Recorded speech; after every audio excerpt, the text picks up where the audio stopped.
Well, dozens of people have been killed after Hurricane Melissa left a trail of destruction across the Caribbean. Officials in Jamaica have confirmed at least 4 deaths, but that number is expected to climb after the country was hit by the Category 5 system. Haitian authorities have reported 23 deaths, but 13 are still missing. No casualties have yet been recorded in Cuba.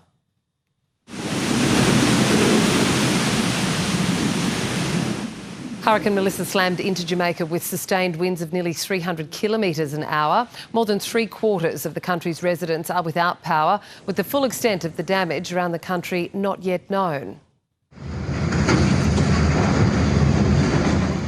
On Jamaica's north coast, people hunkered down in Montego Bay hotels as the storm ripped off parts of the structure around them. In rural areas of the Caribbean nation, drone footage shows extensive flooding. Thousands streamed into shelters across the country after the storm ripped roofs off their homes. Yesterday it was very windy, scary. We have to run all the way up to my daughter and my next daughter home. Yes, it was so terrible. The sea was coming in like crazy. It was terrible. The wind, it was violent. It was terrible for all of us. And if we get some help, we appreciate it. And if we don't get it, what we gotta do, we gotta move on to it same way. You gotta pick up your tools in your hand. The claw bar and the hammer, the machete, the spade, and move on to the future same way. Hoping for never to see a storm like this again.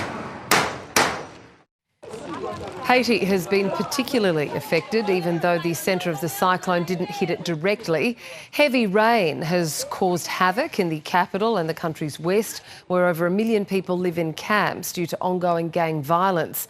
Makeshift homes have been inundated by rain. Poor infrastructure and a lack of services has exacerbated the disaster.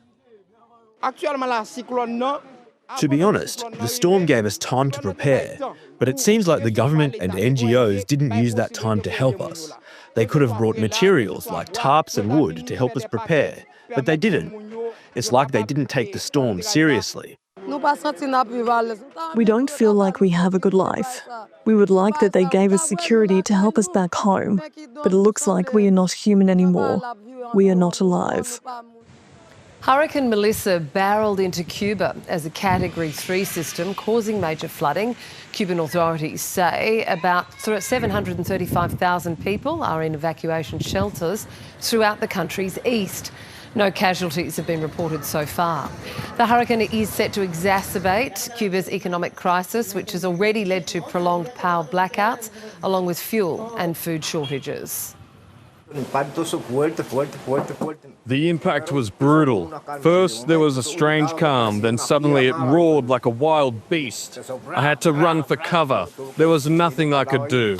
The roof was completely torn off, even though it was well secured. The United States say they're sending rescue and response teams to affected areas with critical life-saving supplies. The UK has also sent a $5 million humanitarian package to the Caribbean. The storm, which is one of the strongest ever recorded, has now been downgraded to Category 2 as it heads towards the Bahamas and Turks and Caicos.